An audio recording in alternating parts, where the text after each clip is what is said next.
Duo queuing is hard. A lot of you, including myself, find it hard to find a good 5-stack to play with. Whether it's because you don't know enough people who also play Siege, or maybe you're just picky on who you play with.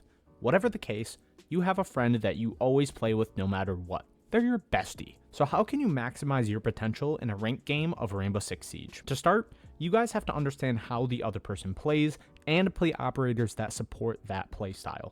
For example, let's say you're attacking the top floor on Bank.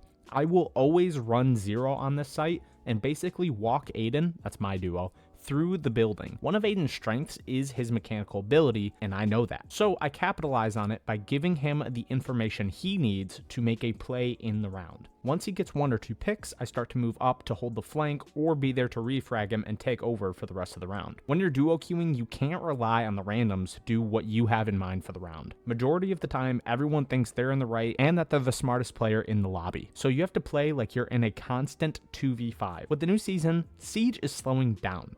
You need to really think about what your plan is and how to execute it properly. You can't face check every angle and expect it to go well. Intel is your third teammate and your best friend when you're duo queuing. The main thing you have to be worried about is the attacking rounds.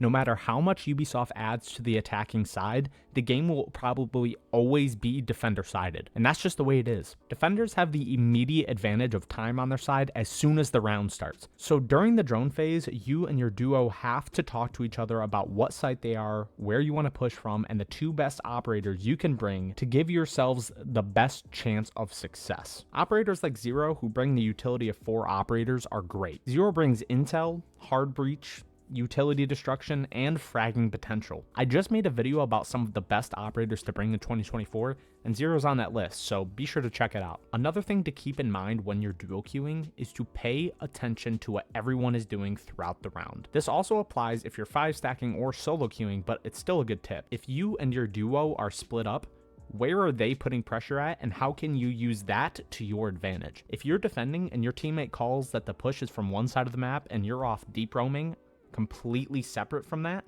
it might be a good idea to start rotating for a flank or come support the site. Duo queuing is all about information. The more you have, the higher chance you can win a round. A good thing to keep in mind is not to compare stats. If your duo has a higher KD than you, it's not a big deal. It simply comes down to playing your strengths. If you're a better support player than a fragger, that's okay.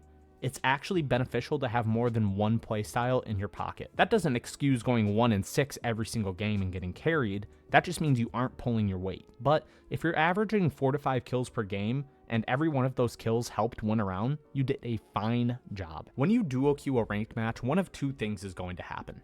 You're either going to have a nice clean game and you and your duo are going to skip off into the sunset together, or it's going to be a 4-4 match point game, and Toast Killer 48 is going to take the diffuser, spawn on the opposite side of the map, and then get spawn peeked.